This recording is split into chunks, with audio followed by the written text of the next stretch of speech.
you all to be here, and let's start a bit. First of all, I want to say that this is not a general overview of Celery, how it works. It's not a generic overview of the whole library, but we are going to explain some little tricks or some little extension that maybe you need while you're working with Celery.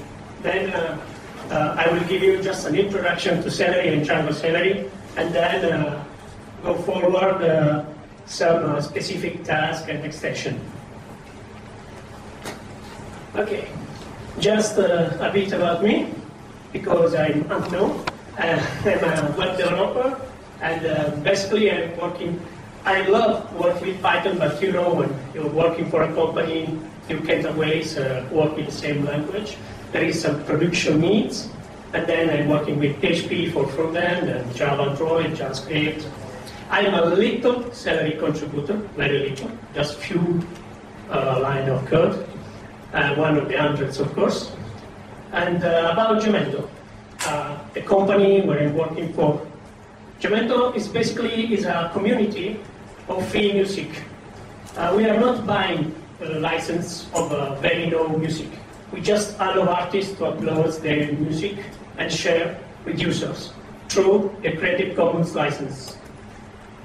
Of course, Creative Commons means free for the user, but it's not free for companies or just who want to use it for advertising or marketing. They have to pay for license anyway. Then what we do basically is in free music, you can download audio music from Jamendo, you can listen to it, but if you have a company, you have to pay a cheap price, of course, because it's not, you're not buying songs of big artists like Mauro, but maybe it's good music too. And then we share the revenue with the artist, 50 and 50%. 50% to Jamendo and 50% to the artist. In this way, we create also a different market for companies that want to buy, or maybe also for little private that want to do things in the right way, but without spend a lot of money. Of course, Jamendo, as a big community, is obviously needs a lot of background work, especially because it's basically a music website. This means that every artist has to upload in high-quality format, then we have to encode it in different one, and we have to make happy artists by showing them how many listings you have, how many download, you are first in the chart, and your tags, the best tags, and stuff like that. And of course, sometimes we have also some trouble to qualify our music.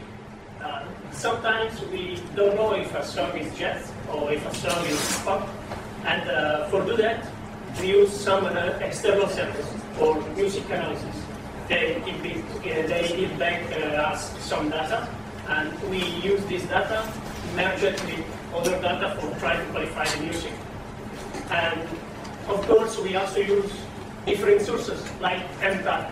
We use also MTAG to ask people, what do you think about this song? Is a pop? It's a happy song? It's sad? And stuff like that. Of course, as all websites and also all systems that are selling something, you have a lot of common jobs, bills, contract generation, PDF, your search index update, a lot of asynchronous jobs that you need to do in backend. Then, this is our needs, and it's for that basically we choose Celery. There is another reason, maybe the most important one. Our old back office was written in Python. Then basically we want to reuse our code for single task, and then we were searching for a cool system for a synchronous task in Python. And we found Celery, and basically Celery had all we need. As you can say, this is the definition from the website of Celery. It's an asynchronous task queue based on distributed message task. It's functions on real time, but it supports scheduling as well, cron jobs, and things like that. The main properties, asynchronous and synchronous processes, componency within a box, within a server, is distributed across machine, support scaling, as we said. It's fault tolerant. You can retry task. If something goes bad, you can recover it and schedule the task again or do other stuff. It supports subtasks and set of tasks. A lot of time we need to launch several tasks and wait for the result of each one before doing another action. And this is very useful. And of course, is one of the last, but is not the less important, is there is an easy monitoring tool from the web, through Django-Celery extension or Flask-Celery. You can monitor your task while it's running. Okay, little overview. I don't want to speak about MPQ. I just want to introduce it because Celery is based on MPQ protocol. And probably you already know what this is. This is just an easy schema just for explain how it works basically.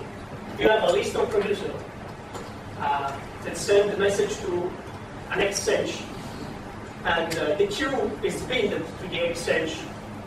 And then the producers say, okay, I have this, okay, we talk about task now because we're speaking about Celery. I have this task and have to be executed on the Q1. I send this message to the exchange. The exchange is pinned to the Q1, put the message in it, and after a certain time, a consumer will just go to the queue and take the message for do what you have to do basically. The server is well known as broker. Is of course, as you can see, is the critical point anyway in a distributed system based on message passing because it's the central point. You can understand that if your broker goes down, you can schedule tasks, you can run tasks, you can do anything. Then, of course, you have to find your solution. You have to cluster it. You have to watch each very carefully. Maybe leave a shell open with. I don't know. This is, I want to show you the Celery schema. As you can see, of course, it's such as abstraction of the MPQ protocol. You have the workers, are the ones that have to do the job, and are consumer and producer. They can schedule tasks and they can execute tasks. And the worker here is an example with 3 workers. Celery, while it's running tasks, can also send events for saying what is going on. If a task is executed, is started, is retried, or is failed. Basically, with events, you can also have a result storage where you can read all the result of your task executed by the workers. The Celery worker have also a beat mode. Beat mode means that after an interval of time, it's going to check if there is some periodic task or cron job to do. This periodic task or cron job or an interval task can be defined in a configuration file or in a DB. We see later why you can add more ways to schedule it. And at runtime, you have also another way to monitoring your task, of course.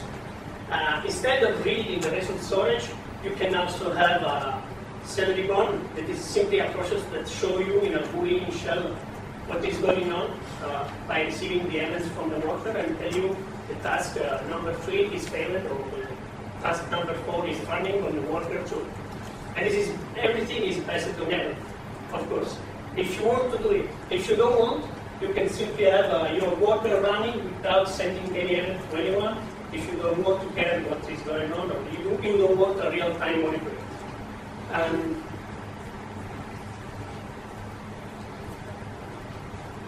Of course, I have to explain better what is a Celery worker.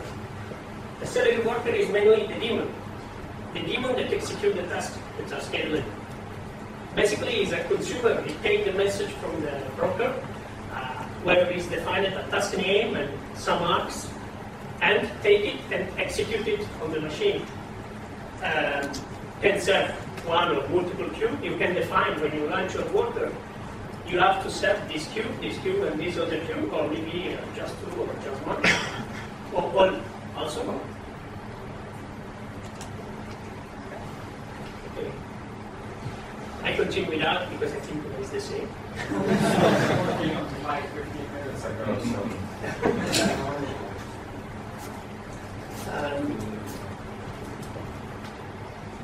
Okay, and you can also remotely control it.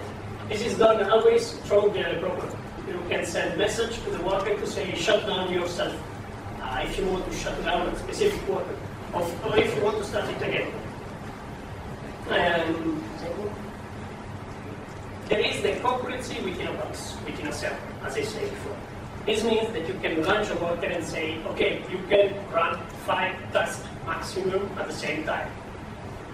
This is up to you, of course. This means it's because, of course, you have some resources on your server. You know which type of task this worker will execute. Then basically you know what is the right number for don't overload the system. And this weird configuration of max tasks per child. Why this? We was migrating a lot of old code to a new back office system with a lot of old library and huge code that we didn't have the time to check everything. And in this code was a lot of problem. And this code go to memory leak or create problem. But we want to run it very fast. We don't have the time to spend 1 year to record on a single task. And then, this is basically how many tasks the worker have to run before kill himself and create a new process.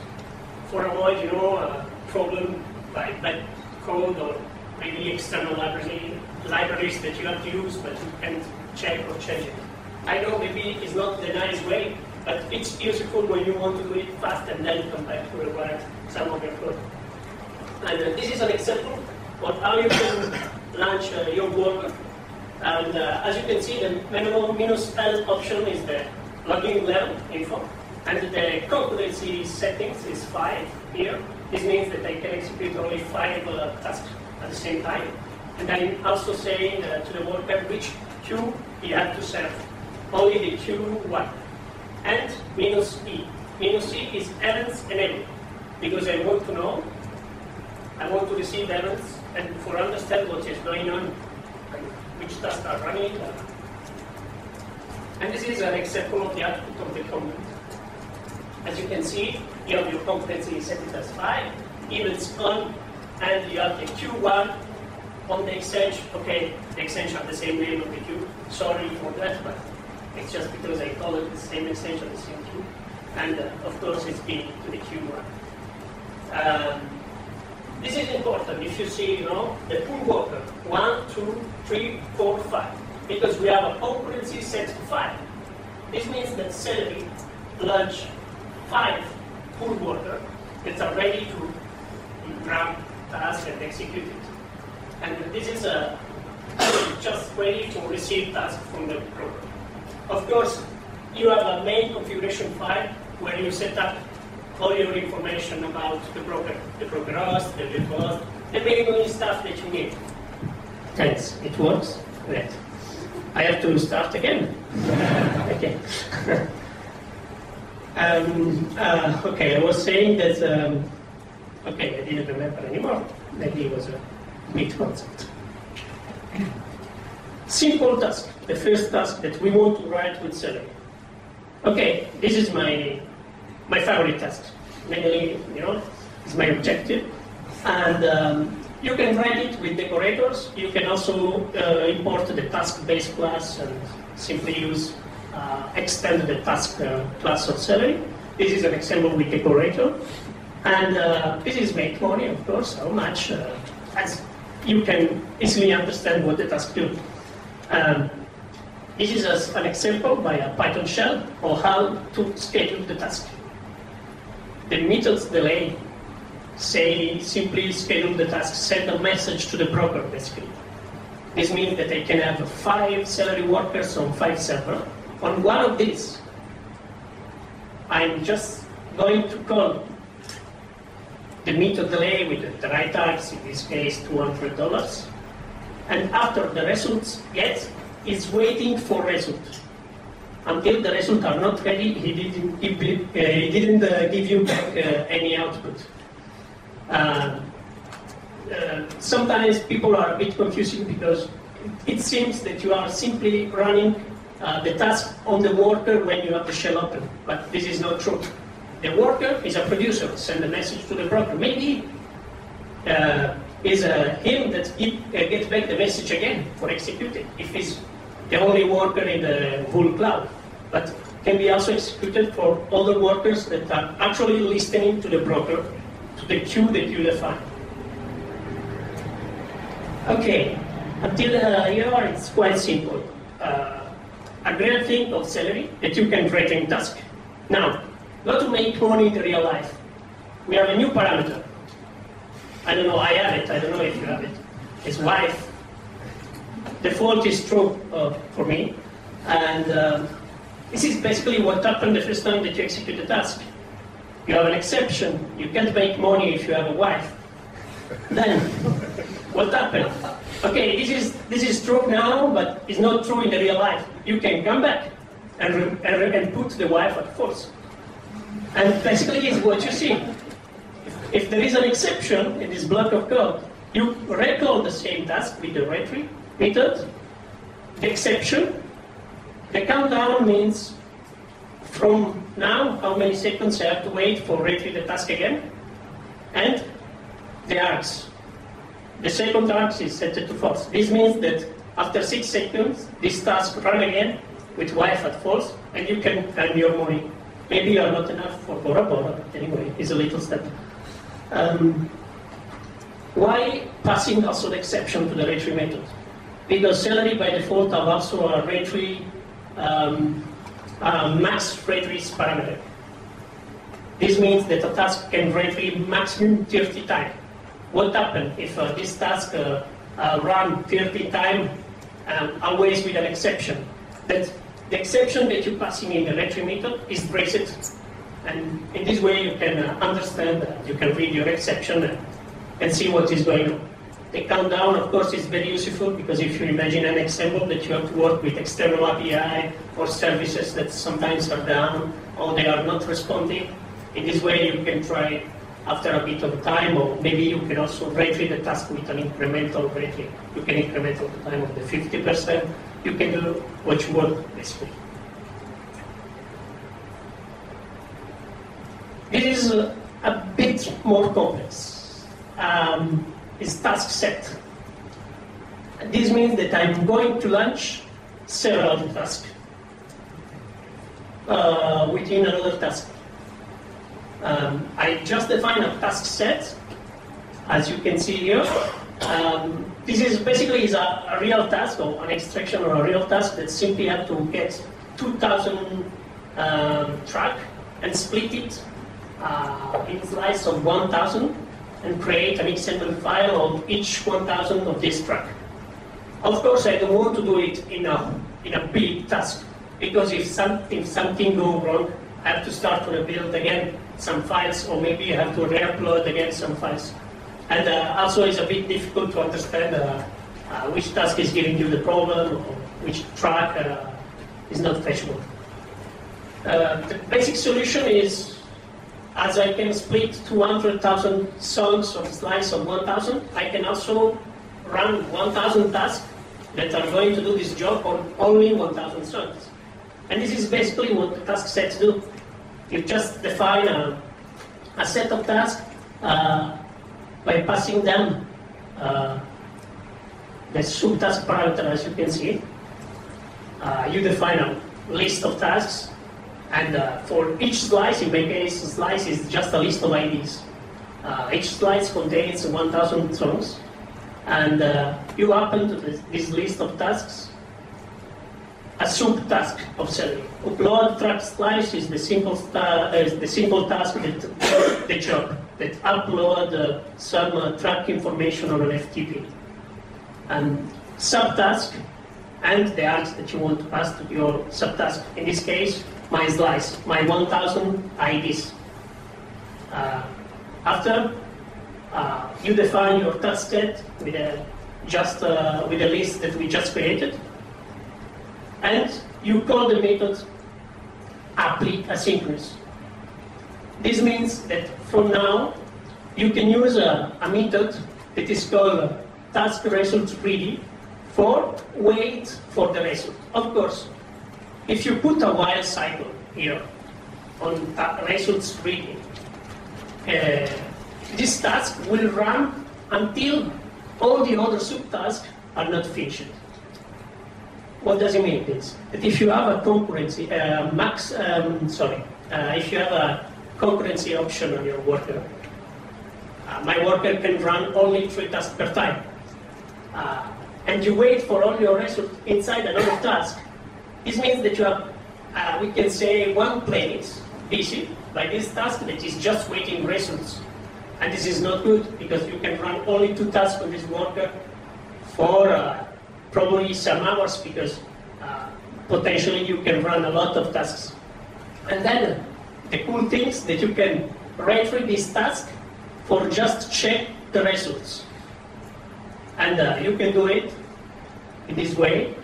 I don't want to go so much deep in it because it's very specific, and I just want to explain you the potential of retry the task, let free the worker to execute other tasks, and come back after 1 hour just to check if the results are ready from all your subtasks.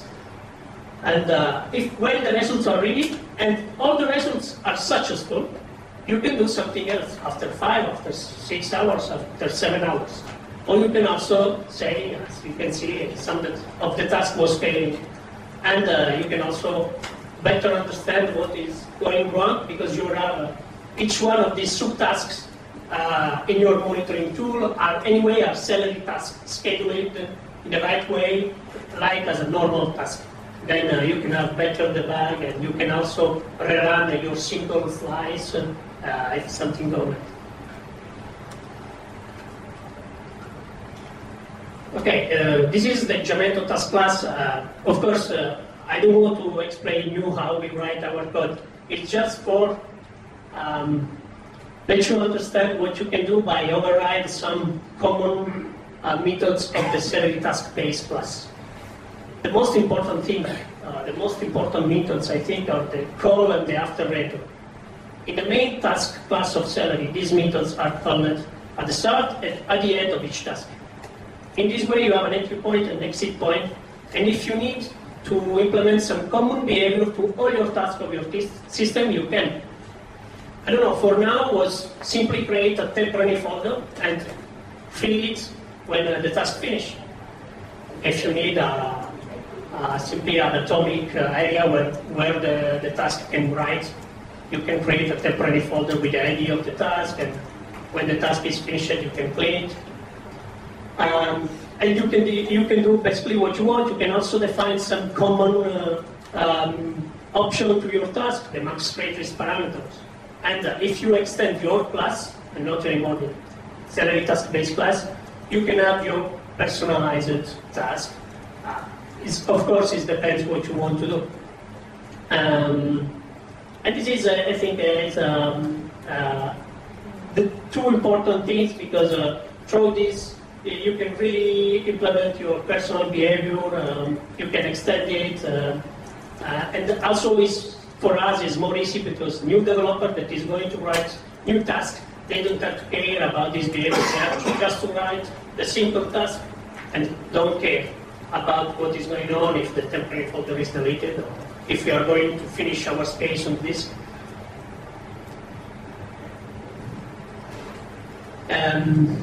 Basically, what you can do, you can also have web monitoring tools for your Celery system. You can monitor your tasks through the web interface. This is 3 common projects. Of course, I am going to speak about Django-Celery. And what is Django-Celery? It's just an extension for let you monitoring the task through the Django web admin, and also for scheduling. I said before that you can define your periodic task, your cron, in a config file or in a database. If you are using the Django-Celery with a MySQL database, In this case, you can schedule your periodic task through a MySQL table from your Django admin interface. You can simply do add periodic task, run every day, this is the task, okay. And you schedule your task without open any config file and without writing anything. Basically, another important thing of Celery, that Celery have to know the task that you have to run. These tasks have to be registered.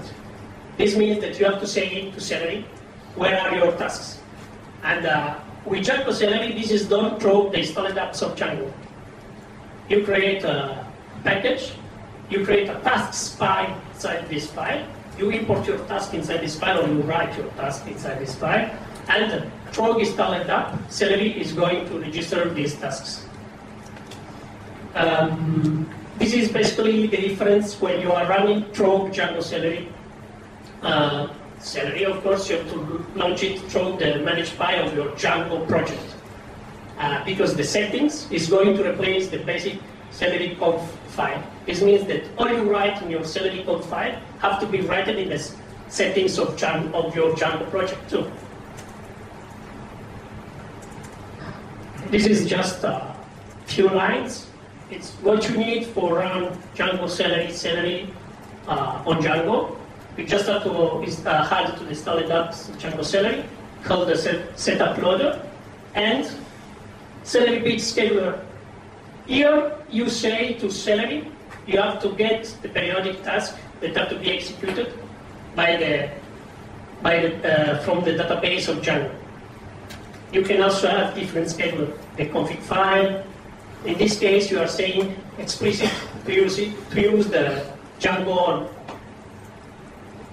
And of course, after you have to specify the proper settings where I have to connect to fetch the message and all the standard stuff. It is a schema. It's a schema when you are using Django-Celery, and not only Celery. As you can see, you have a Celery cam. It is basically a camera that takes snapshot of the states of the tasks every 5 seconds, every 10 seconds. You can also write your personal class and store these results in a table of the Django backend. In our case, is a MySQL, and you can simply access to the Django admin and see task state and see the list of all your tasks and the state, if it's running or if it's started or something gone bad. And as you can see, the worker in bit mode is checking which scheduled task we have on the Django backend too. This is an example, you can see how looks Django-Celery. You have your cron tabs intervals, your periodic tasks that can be intervals or cron tabs, and your task state, where you can see all the list of your tasks, and also your workers. From the interface of workers, you can send signals for kill it or restart it. This is the task state table. The Celery can take snapshot, throw get from the worker, and store the status on this table. It's a temporary table, of course. Every day, normally there is a Celery task that cleans this table, because it's just such as real-time monitoring tool, where you can see all your tasks. You can also go inside, see the details, if there is an exception, which exception is, and stuff like that. Now, here you have the monitoring. You can schedule a periodic task. If I want to run a task manually, I say, okay, I want to launch a new task that is not scheduled yet. Okay, you have to use a shell, you have to log in on a machine, or you have to call the delay method manually. Then this is just simple things. We just add a little extension. It's just 10 minutes because you just have to call the delay method through the Django view. And in this way, you are able to run one of the registered tasks on your system by the web interface. This means that you can run it from your phone or from everywhere. Maybe it's not the best things of this world, but sometimes it's useful when you are on the beach and the boss calls you and say, the tags are not up to date. What we have to do now? You don't have to come back home. You can schedule the task directly from your phone. Another thing is from the task state table. If a task fails and I want to run it manually with the same args, like the same way we just have a little button for run the task again with the same args, and this is just a facility for don't lose so much time when you want to run a task or just test a new task on the production environment.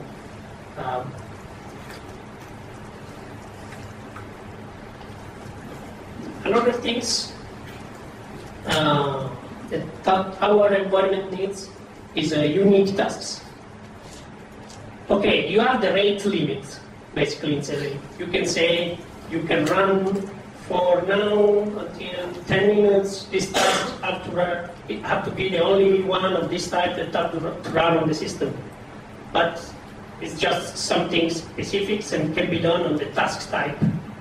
What we was needing also is a unique task, but also args. An example, I have a task that upload albums, or recalculate stats about a single album. Then the args is an album ID. Maybe I don't want the two tasks that calculate the stats of an album have to run at the same time on the same album, but they can run on different albums. Then we just define a list of the settings for saying you have to be unique on your arguments. This means that you can calculate stats of two different albums at the same time, but not of the same album, because they are going to use some common resources, and you can have wrong numbers of your stats or other problems. Okay, our solution maybe is not the best. We use a MongoDB for write and release logs. And as I explained before, through the call and after record method, you can also do these things. You can check if there is a logs, and you can then retrieve the task if there is a log, or simply throw out it. Best solution can be a cache or virtual file system. Basically, I'm not the one that have to say that. We will see. This is an example of how we define our unique tasks. Okay, maybe it's not the best way. You can imagine if you have a lot of tasks in your settings, the unique task variable will be very big. And we also say what they have to do if there is a log. Because probably if there is a log, you want to reschedule the task again. Or probably you don't care. You can also throw out it. You can also keep it, leave it fail, because you don't care. And then you have a log on type. There is some tasks that can run with different arguments, and some tasks that don't have to run, also if they have different arguments. This is, of course, a special case, is our case study, but maybe unique task, I think, is something that can be useful to a lot of people. And, okay, this is a little code.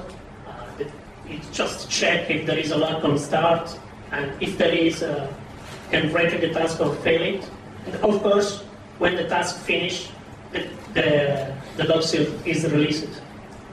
As you can see, if your server go down, if your process is killed without calling the after return method, you have still your logs that is in the MongoDB. This is not so good. Maybe it would be nice to add an expiration for how to expire the logs. We'll see in the future. And another thing, sorry, the computer is going a lot.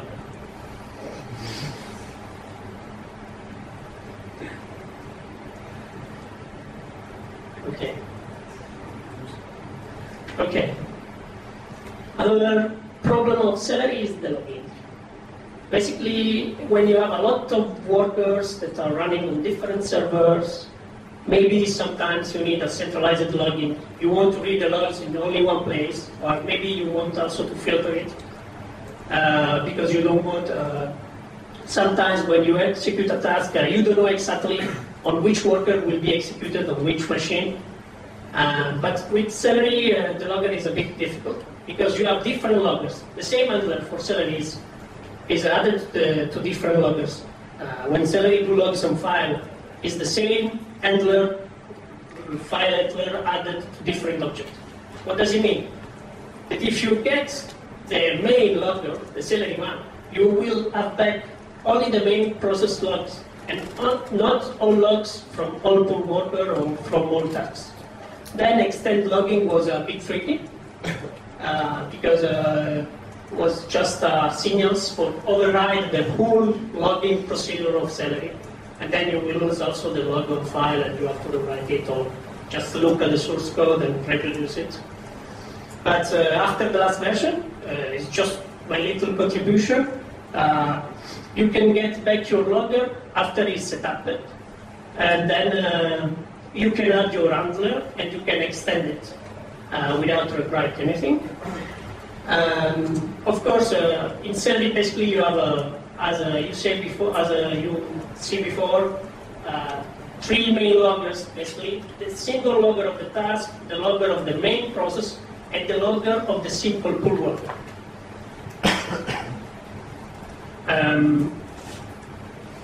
This is actually what you have to do for do a centralized logging with Celery.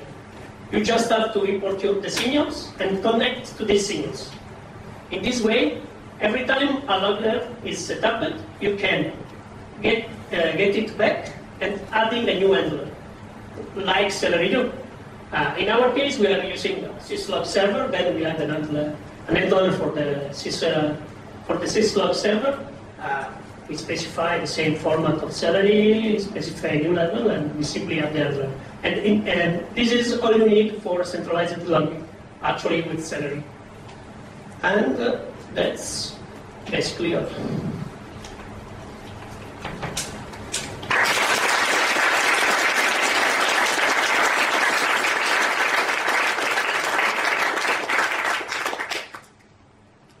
Questions?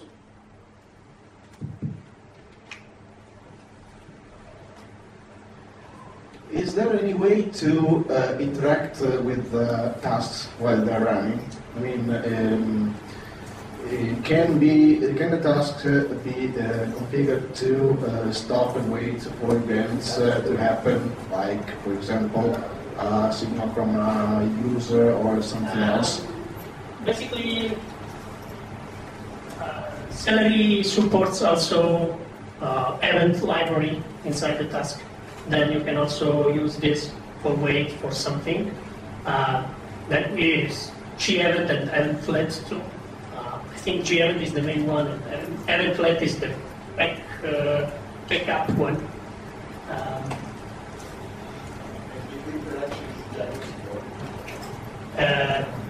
Direct interaction, you mean, with single?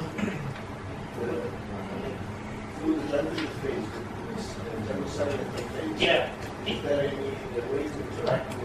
Yeah, you can interact with tasks. Basically, you can rate limit it, can kill it, or revoke it. If the task is scheduled but is not executing, you can select the task row, choose on the option menu, or revoke the task, and the task is revoked from the queue, or can be also killed while it's running on the worker.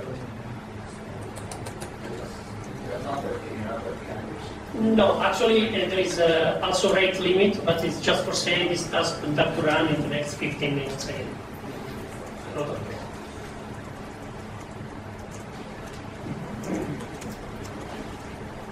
So my question is, how much setup do you need on development machines to use Celery? Can it run in process, or do you need separate servers and so on? Basically, it depends what you have to do with your worker. The setup for Celery is quite basic. You need a library, and there is not so much dependencies. Sorry, and you can also run it on a machine that are doing different things. That maybe they offer different service. Of course, it depends on how many load your Celery worker create. I don't know if it's your question, maybe try to explain that. Let me try to rephrase it. I was referring to developer machines, that is, say, developers' personal laptops. Mm-hmm. Do they need to set up any, I don't know, AQMP or whatever it's called, servers to be able to run the application on their own laptop? or can it automatically start up in the background? So maybe run a process without a separate scheduler or something. You mean the broker? Everything. Can be set up to start up alone when you restart the machine and all this stuff, you mean? Because, no, sorry, it's just because what I can say that we have an environment that basically is done everything alone. If the machine goes down, you can do whatever you want with your broker or with your worker. You can restart it, and you can restart your monitoring tool. Can I answer? They didn't understand basically the question. So basically, for developer, it's as easy as running run server on Django. To install, like, if you like have Ubuntu or something, get install RabbitMQ. Now you have broker. You run bin, so manage by Celery. Now you have a default worker. So yeah, you need a couple of terminal windows, but that's like each worker has one terminal window, and there's your Django run server. That's it. It's like 5 minutes of work, trivial stuff. Just also for specify that you don't need Django or run Celery with managed by on each of your workers. Because if your workers is only a consumer of task and it is not running with bit mode, he don't need to run with managed by. He can also run without the Django admin, the Django-Celery extension, because the Django-Celery extension allows you to schedule tasks through the interface and you just check the results. But this is done just for by a little process called Celery camp that you run with Python managed Celery camp. This means that you can have 10 workers and just one that is running with Django-Celery, the other one just standard Celery. Also.